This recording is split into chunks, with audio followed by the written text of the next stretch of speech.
Frank is walking barefoot through the forest when suddenly he steps on something sharp. Before Frank even realizes what happened, his foot jerks away. The reaction is instant, almost automatic. But here's the strange part. Frank's body reacted before he had time to think about it. So the question is, how did his body react faster than his brain? The answer reveals something incredible about how your body works. Welcome back to Psych 101. Hi, I'm Desiree, your instructor for this course. In the last lesson, we explored neurons and neurotransmitters. Those are the tiny cells that allow the brain to communicate. But there's an interesting problem. The brain sits inside a dark, silent skull. It can't see, it can't hear, it can't feel. The brain cannot understand what is happening around you on its own. So how does the brain know when you touch something hot? Or when you hear someone call your name? Or when you step on a thorn in the forest like Frank did?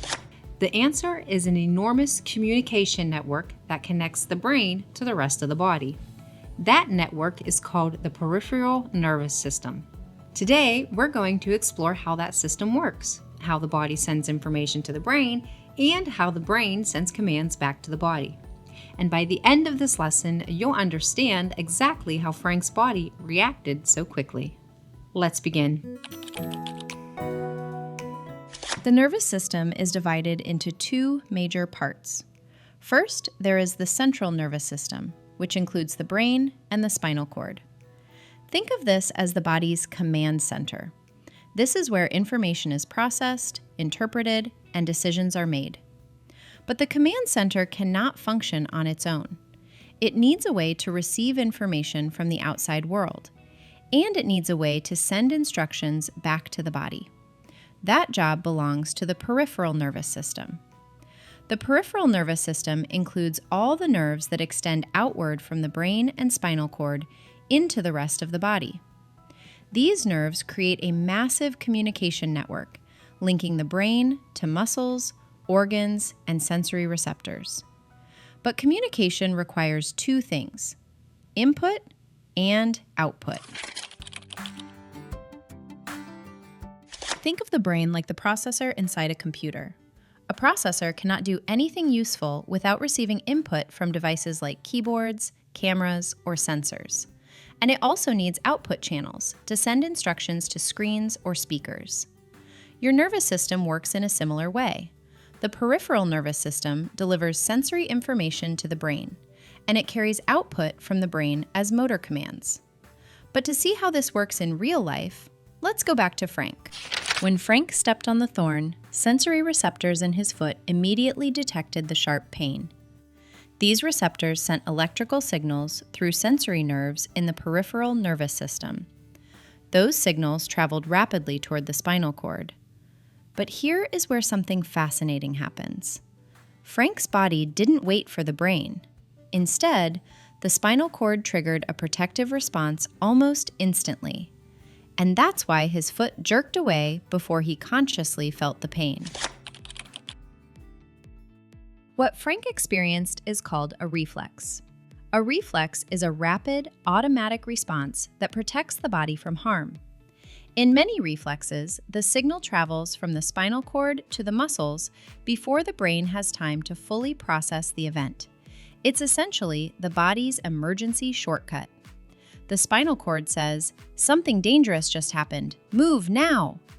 Only a fraction of a second later does the brain catch up and become aware of the pain. And that's when Frank realizes he stepped on a thorn. The peripheral nervous system is organized into two major divisions: the somatic nervous system and the autonomic nervous system. Today, we're focusing on the somatic system. The autonomic system controls things like heart rate and digestion, and we'll explore that in our next lesson. The somatic nervous system is responsible for voluntary movement and sensory input. This system allows you to consciously move your skeletal muscles and interact with your environment. When you walk across a room, pick up a book, or type on a keyboard, your somatic nervous system is coordinating those actions. But how do these signals actually travel between the brain and the body? The answer lies in an enormous network of nerves. The peripheral nervous system includes two major categories of nerves. There are 12 pairs of cranial nerves, which connect directly to the brain. There are 31 pairs of spinal nerves that connect to the spinal cord. Together, these nerves create a vast system of communication highways that carry information throughout the body. But remember Frank? His story isn't finished yet, because pulling his foot away was only the first part of the reaction. The spinal cord handled the immediate reflex that pulled Frank's foot away from the thorn. But a moment later, the brain receives the full pain signal. Now the brain takes over. It sends a command back through motor neurons, telling the muscles in Frank's leg how to move. Maybe he lifts his foot to inspect it. Maybe he hops around a little. That command traveling from the brain to the muscles is called motor output, and it's another critical function of the peripheral nervous system. So the peripheral nervous system constantly carries information in both directions. Sensory nerves send information to the brain. Motor nerves send commands from the brain to the body. This back and forth communication happens thousands of times every second. It's what allows the brain to understand the world and control the body. Without this system, the brain would be completely isolated. Let's recap. The peripheral nervous system connects the brain to the body, carries sensory information to the brain, and sends motor commands from the brain to muscles. It is the essential communication network that allows the brain to interact with the world. Now it's time for a brief quiz to test your knowledge to see if you were paying attention. Let's begin. Question 1. Which system carries signals between the brain and the body? A. Central nervous system. B. Peripheral nervous system. C. Endocrine system. D. Limbic system.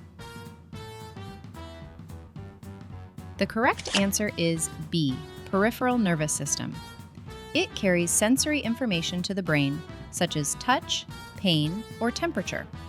And it carries motor commands from the brain back to muscles and organs. Question 2. Which structure triggers many rapid protective reflexes before the brain fully processes the event? A. Brain. B. Spinal cord. C. Cranial nerves. D. Limbic system. Correct answer B. Spinal cord. The spinal cord can trigger rapid protective reflexes before the brain becomes fully aware of the stimulus. Question 3. Which division of the peripheral nervous system controls voluntary movement of skeletal muscles? A. Autonomic nervous system. B. Somatic nervous system. C. Endocrine system. D. Limbic system. Correct answer B. Somatic nervous system. The somatic nervous system controls voluntary movements and carries sensory information to the brain. Great job! Now let's finish the lesson. Today, we explored how the peripheral nervous system connects the brain to the rest of the body. But not every response in the body is something we consciously control. Your heart rate, breathing, and stress responses are regulated by another system entirely. In the next lesson, we'll explore the autonomic nervous system and discover why your body sometimes reacts to danger before your mind even understands what's happening. And yes, Frank might encounter something a little more frightening in the forest. So make sure you're subscribed so you don't miss it. And if you want additional study materials, check out the resources at the Psychology Notebook. Details are in the description. And I'll see you in the next lesson.